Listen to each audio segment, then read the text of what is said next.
Hem bizdin işimiz 2017 жылдан beri бүтпеген марафон болды. Тағы ушул жерде 2019 жылдын 1 сентябрынан бері ушул ишти карайт.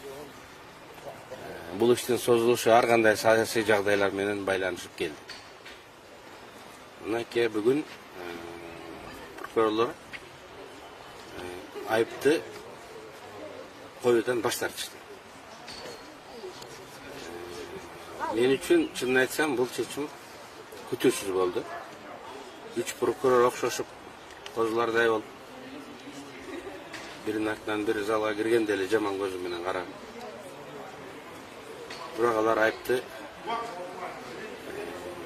угузуудан баш тартышты, анткени далилдер жок деп айтты. Эми баарыбыз көнгөнбүз. Прокурор ушул камайсың деп гана сотто тура берет. Прокуратуранын маңызы репрессиялык болуп калат. Мына ошол азаттан кете албай жүргөн. Бүгүнкү прокурорлордун жасаган иши, менимче, балким ушул жаңы генералдык прокурор Зулушевдун прокуратуранын мүнөзүн өзгөртүүгө болгон аракети го деп билем. Зулушев прокуратуранын ичинен чыккан адам эмес. Ал мурун сот болуп иштеп жүргөн, депутат болуп жүргөн. Өзү табиятынан күтүүсүз кадамдарды жасаганга жөндөмдүү адам.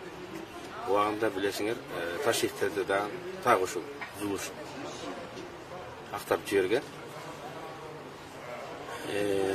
Менин ишим жалгыз эле ушуну менен бүтүп калбастан, башка иштерде дагы сотто прокуратура эгер айыпталып жаткан адамдын күнөөсү далилденбесе, сотту бүтпөй эле кандай болсо,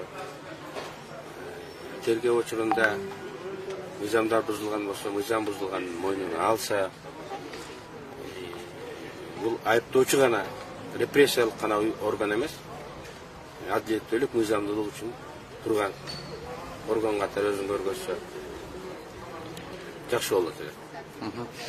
Анан бүгүнкү прокурорлордун билдирүүсү ушундай кадамы негизи эле бийликтин дагы бир кийлигишпегенин же болбосо мамилесин деп түшүнсөк болобу? Мен айттым, менин ишим акыркы 1,5 жылда саясий кырдаалдан улам созулуп келген деп сот ишине кийлигишүүлөр болгон.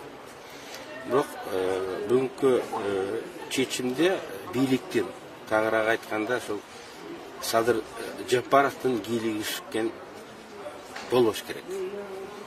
Анткени ал кийлигишкенде иш балким башка жака бүтмөк. Баарыбызга белгилүү, декабрь айында биз Садыр Жапаров менен эл алдында каттуу кайма чыкканбыз. Садыр Жапаров да ушул иш боюнча бирөөлөрдөн уккан сөзүн айтып койгон да. Мына ушундай бирөө менен жеке мамилесине, өзүнүн көз карашына карабай, президент сот иштерине аралашпаганы бул абдан туура, ушундай болуш керек.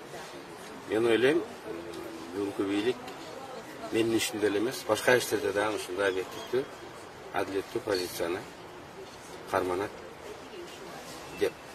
Албетте, 4 жыл өттү. Не деген жакындар азаптарды көрүштү. Анча адамдар партиялаштар кейип сөздөрү кыска болуп жүрүштү. Мына эртеби кечпен адилеттүүлүк болду. Кечиксе дагы эми биз сотуна дагы, прокуроруна дагы, бүгүнкү бийлигине дагы рахмат деп мындай айтып коюшубуз керек. Мындай окуя жомоктогудай болуп, биз менен эле токтоп калбай, ар дайым ушу күнөөсүз адамдар соттон ыраазы болуп, акталып чыккандай болуш керек.